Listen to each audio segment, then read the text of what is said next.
Fique em dia com a notícia. A Difusora passa a apresentar Rádio Comunidade. O mais completo programa de entrevistas e debates. Rádio Comunidade.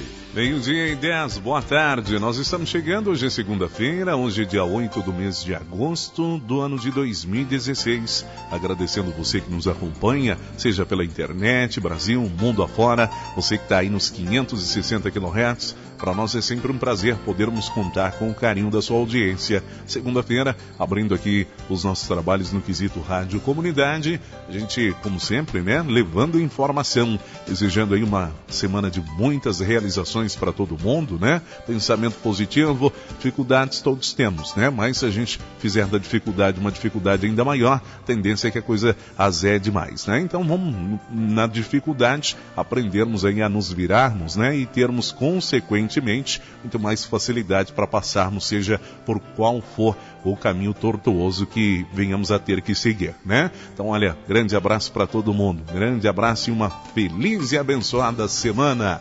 Bom, Rádio Comunidade hoje vai falar de saúde, e hoje, dia 8 do mês de agosto, é Dia Nacional de Combate ao Colesterol. Nosso entrevistado, inclusive, se encontra numa instituição de saúde, lá no Hospital e Maternidade Med Center, que é o Dr. Eduardo Messias, né, que vai trazer alguns detalhes pra gente. Embora muita gente saiba, mas ainda existe uma minoria que não sabe, né? Existem dois tipos de colesterol, um bom e o outro ruim. E tem que fazer de tudo para que a gente possa ter aí um equilíbrio do ruim e estar sempre bem também com o bom. E que o bom não fique bem abaixo aí do ruim. Bom, vamos deixar para quem sabe falar do assunto, né? Dia Nacional de Combate ao Colesterol. Renato Oliveira é quem está lá no hospital com o Dr. Eduardo Messias e vai trazer algumas informações para a gente. Ô Renato, boa tarde, seja bem-vindo aqui ao Rádio Comunidade. Um abraço para você, meu caro José Antônio. Boa tarde, amigos ligados no Rádio Comunidade desta segunda-feira. Pois é, você disse tudo, viu, meu caro José Antônio? Hoje é o Dia Nacional de Combate ao Colesterol. Dia 8, né, de agosto, nós vamos conversar com o renomado médico Dr. Eduardo Messias, que é graduado pela Sociedade Americana e Europeia de Cardiologia. Vai falar sobre esse tema, que aliás, a pessoa quando descobre que tem esse problema, às vezes já está até um pouco mais, até tarde, e aí quanto mais cedo detectar, melhor, para que não sofra com o colesterol, que acaba que é uma doença silenciosa. Mas, doutor Eduardo Messias, boa tarde. Olha um pouquinho pra gente o que é o colesterol, como que a pessoa acaba que vem a descobrir que tem o colesterol, o colesterol ruim, que acaba complicando aí a saúde dessa pessoa e que afeta diretamente o coração. Boa tarde, patrocínio, boa tarde, Rádio Difusora, boa tarde, Zé Antônio, grande honra, muito obrigado mais uma vez pela oportunidade. Primeiramente, explicar que o colesterol é uma substância produzida no fígado, é uma substância necessária para a formação das células, ou seja, é uma substância também importante. Mas o problema em relação ao colesterol é o fato da quantidade de colesterol que vem sendo ingerido, né, através da ingestão de produtos de origem animal. Ou seja, o que nós ingerimos de produto animal? Carne, leite e derivados, né? Leite, queijo, iogurte, requeijão, manteiga e ovos. Ovos de uma forma em geral. O colesterol, ele causa no indivíduo quando ele está num determinado valor, né? E o valor é específico para cada paciente, não existe um valor exato de colesterol que a população, de uma forma geral, tem que ter. Cada paciente tem um valor exato para que o colesterol ruim, o LDL, a lipoproteína de densidade L low baixa, tem que estar. Ou seja, aqueles pacientes de um risco cardíaco maior devem ter o colesterol LDL em um menor patamar. Já os pacientes de baixo risco, ou seja, um jovem, está numa fase de crescimento, ele consequentemente pode ter esses valores aí um pouquinho maiores. Mas o importante é a pessoa tomar a consciência de que O colesterol aumentado, ou seja, o nome dessa doença, dislipidemia, é uma doença silenciosa. Colesterol alto não dói. Eu até costumo brincar no consultório. Não coça, não arranha, não cheira e não fede. E é o responsável pela formação da placa de ateroma. Placa essa que, ao se romper, vai determinar o acidente vascular cerebral, derrame e o infarto do miocárdio. Consequentemente, as doenças somadas que mais matam indivíduos no mundo hoje. Mata mais do que câncer, acidente, trauma e infecção junto. A principal causa de mortalidade do mundo advém então da dislipidemia, do colesterol elevado e da ruptura dessa placa de ateroma. Doutor, você citou essa questão dessa ruptura dessa placa, questão de alimentos. São vários alimentos, todos eles possuem o colesterol. E qual que é aquele que a pessoa pode consumir com maior tranquilidade, que ela vai produzir o colesterol bom, aquele que não faz mal à saúde? E qual aquele que vai acabar fazendo mal a ele? Há uma determinação, Renato Zé Antônio, de que não existe essa condição. As pessoas, de um modo geral, eu fico vendo em uma conversa recente com o professor Peter Lieb, da Brigham Young de Harvard, ele deu uma explanação muito interessante no último congresso americano, e ele disse um fato muito interessante, que nós temos, através de uma determinação genética, nosso padrão de produção de colesterol é em torno de 85% determinado geneticamente, e 15% vem da alimentação. Ou seja, se aquele indivíduo produz muito colesterol, não adianta ele querer ficar comendo, saber se o produto é bom. Às vezes, para aquele indivíduo, o ovo vai ser ruim, o leite vai ser ruim, porque se ele ingerir muito, ele vai acabar tendo um excesso de colesterol. Em contrapartida, existem indivíduos que lá no braço curto do cromossomo 17, ele tem um padrão genético em que há uma baixa produção, uma alta produção de receptores LDL, ou seja, ele está protegido em relação a essa questão do colesterol, podendo assim ingerir mais alimentos ricos em colesterol. Então, ou seja, não tem uma fórmula mágica. O alimento que muitas vezes é bom para mim, que tem um colesterol baixo, pode ser ruim para aquele indivíduo que tem um colesterol muito alto, que tem uma genética de se produzir muito colesterol. Então, assim, eu não gosto de ficar especificando, porque você pode ver aí que você vê muita gente falando e de uma forma com um desconhecimento muito grande. Eu vejo aí falando que o ovo é um alimento bom. O ovo é um alimento muito bom, é um alimento muito rico. Mas se o paciente produz muito colesterol, geneticamente ele produz, o ovo para ele não vai ser bom. Então, ou seja, não adianta a gente querer colocar todo mundo na mesma balança, na mesma panela e falar o que é bom para um é bom para todo mundo. Não, esses alimentos têm que ser individualizados. Você tem que conhecer o perfil de produção de colesterol de cada indivíduo. Aí sim você vai poder ajudar aquele indivíduo. E a melhor maneira de se fazer isso é determinando, através de um exame de sangue, os níveis de colesterol desse indivíduo. Muitas pessoas, principalmente jovens, quando começam a frequentar as academias, eles têm uma ingestão muito grande. Então, falando dessa questão do ovo. E devido a isso, se ele não fizer algum tipo de exame, ele pode vir a contrair o colesterol, a placa também pode ter esse problema com o colesterol? Sem dúvida, porque a dislipidemia genética não tem idade para acontecer. A hipercolesterolemia familiar, ou seja, ele recebeu um gene do pai ou da mãe, ou de ambos, e determinou-se ali uma doença. Se ele começa a fazer uma ingesta aumentada de um produto rico em colesterol, ou seja, veio do animal, leite, carne ou ovo, sem ter consciência de como está o exame dele, ele pode sim desenvolver uma placa de ateroma. Existem estudos que foram feitos, inclusive em soldados de guerra americana que foram submetidos à necrópsia, e indivíduos fortes, combatentes da força naval, da força aérea, da força americana lá do exército, e se descobriram nesses indivíduos grandes placas de ateroma, ou seja, a determinação dessa doença é uma determinação sobretudo genética.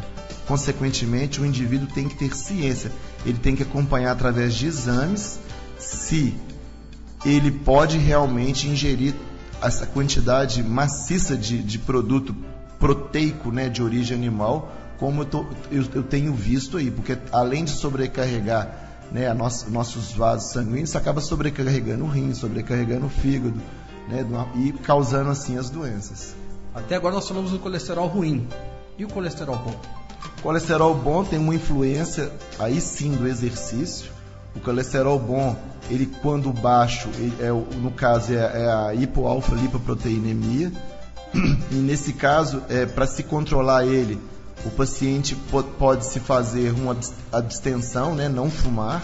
Ele pode diminuir a quantidade de triglicérides, que aí sim vai acabar repercutindo no HDL. E ele, através da atividade física, também pode ter o benefício de se aumentar um pouco esse HDL. Esse HDL também é determinado geneticamente, mas ele sim já sofre uma influência maior da atividade física. A atividade física por si só não abaixa o colesterol ruim. O colesterol ruim é determinado, como eu disse, por alimentação e genética. Ou seja, ele tem que tomar todo cuidado, estar realizando sempre exames para que ele possa se prevenir, para que não possa contrair o colesterol, então, ou pelo menos ter aí uma normalidade nele. Isso, a melhor forma do paciente estar apto a fazer uma atividade, pior do que não fazer uma atividade física, é fazer sem uma prévia avaliação.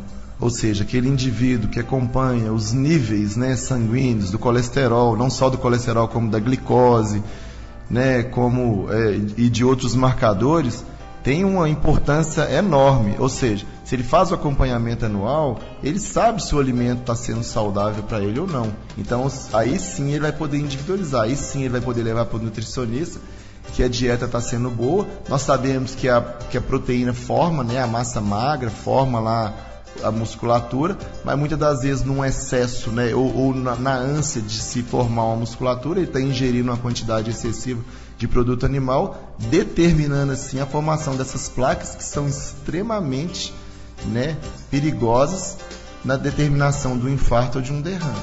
Depois de detectada essas placas que podem levá-lo aí ao infarto, a um AVC, qual que é o procedimento para que ele possa se restabelecer, doutor Eduardo? Antes de mais nada, ele tem que, a partir daí, acompanhar, né, esses exames. Provavelmente ele já tendo a placa, obrigatoriamente ele já tem uma meta de colesterol ruim, o LDL. É até uma brincadeira que eu faço, LDL, logo Deus leva, de menor que 70, ou seja, aquele indivíduo que tem placa já formada, ele tem que ter um LDL baixo, menor que 70. E consequentemente ele vai ter que haver uma diminuição da ingesta desses produtos. E acompanhar isso através de exames, seja ele um exame de carótida, seja ele uma estratificação isquêmica com testes como teste agométrico, cintilografia, eco de estresse, para que aí sim esse indivíduo tenha tranquilidade de saber que ele não tem um risco iminente de ter, né, seja lá o infarto ou um derrame. Nesse caso, as cirurgias vasculares para que possa fazer a desobstrução de veias, ela também já é recomendada, já faz parte também do processo? Uma cirurgia, né, para desobstruir um vaso, ou seja, um cateterismo vai determinar uma angioplastia, ou um cateterismo vai determinar uma cirurgia de revascularização do vaso, quando essas placas encontram-se acima de 70% de obstrução da luz. Ou seja, não é toda placa que já tem que ser feita a cirurgia. Tem muito indivíduo aí com placas pequenas, 20%, 30%. Mas o importante é saber que ele tem que ter essa ciência de que ele tem a placa. E ele tendo a placa, ele tem que tratar da forma correta. E qual que é a forma correta? Uma dieta saudável, com baixa ingestão, né, de proteína de origem animal e muitas das vezes as estatinas, as medicações, na quais vão deixar essa meta de LDL menor que 70. Doutor Eduardo, algo mais que eu gostaria de acrescentar sobre esse tema muito importante e até mesmo para que as pessoas possam ter aí um pouco mais de cuidado com a saúde, para que elas não sejam atingidas aí por esse mal que vem crescendo. A gente vê muitas pessoas aí hoje passando por procedimentos, por quê? Justamente está com a veia obstruída, algo nesse sentido? Eu gostaria de frisar, sobretudo, o caráter genético dessa doença. Nós não podemos, porque todo mundo gosta de contar a história daquele senhorzinho de 96 anos que está na roça, fuma um cigarro e está lá trabalhando até hoje. Mas ninguém gosta de contar o caso daquele de 42 que foi fazer a cerca e caiu infartado. Ou seja, o 42 anos que morreu fazendo a cerca infartado, ele tinha provavelmente uma genética que predispunha ele à formação dessa placa. E um determinado dia essa placa se rompeu. E aquele de 96 anos às vezes produz pouquinho colesterol, por isso que ele está lá com 96 anos, comendo na band de pouco, fumando, porque ele tem uma genética boa. Ou seja, nós somos diferentes. Cada indivíduo, cada paciente deve ser estratificado. O tratamento, o bom médico sabe que o tratamento é individualizado. E gostaria também de frisar o caráter assintomático, como você disse.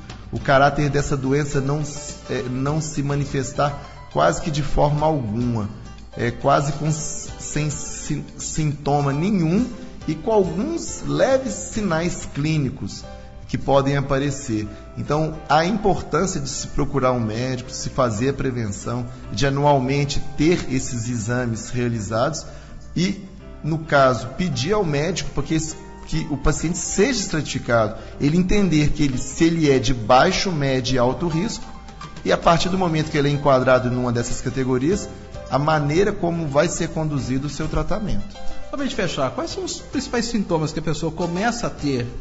O que é que ela sente para que ela já possa estar percebendo que está algo de errado ainda nesse tema? Quando ele começa a determinar a isquemia, ou seja, a baixa captação de oxigênio ali pelo músculo, vamos supor, no caso aí, no coração, ele começa a sentir muitas vezes um cansaço, falta de ar e principalmente a dor no músculo, né? Eles falam que o coração não dói, eu vejo gente falando isso aí, é lógico que dói, porque ele está sendo formado um outro tipo de substância, que o coração vai estar sentindo uma falta e um déficit de oxigenação, então ele começa a sentir a dor precordial. E é uma dor precordial muitas das vezes opressiva, que aperta o peito, que a maioria das vezes tem uma irradiação para pescoço, o ombro e muitas vezes para os braços, seja ele lado direito ou lado esquerdo, e muitas vezes acompanhado de enjoo, náuseas, suor gelado. E a maioria das vezes que se determina isquemia são dores relacionadas a um esforço físico, ou seja, o indivíduo está ali quietinho, sentado, não sente nada. Ele sobe uma escada ou ele faz um esforço maior, ele começa a sentir, realmente aquilo ali já é um quadro anginoso, porque o quadro de angina não se precisa fazer um exame, né, clínico, físico. A determinação de angina é um diagnóstico simplesmente clínico. O indivíduo te conta que ele está tendo uma dor no peito quando ele faz uma atividade física. Aí esse indivíduo tem que ser extremamente investigado, tem que se ter aí todo um cuidado, um carinho para se fazer um diagnóstico precoce e o tratamento adequado. Dr. Eduardo Messias, obrigado pela participação. Grande honra, agradeço a oportunidade, né, e peço, né, a todos, né, hoje nós temos excelentes profissionais em Patrocínio, nós temos aí um grupo enorme de cardiologistas extremamente bem formados e que pode realmente estar fazendo essa prevenção. Eu fico feliz em ver Patrocínio, né, fazendo atividade física, sai nas ruas hoje, né, então assim, as pessoas hoje têm uma expectativa de vida maior, têm acesso à medicação, têm acesso à medicina, e a melhor forma de se ter saúde é fazer prevenção, porque tratar doença é muito triste.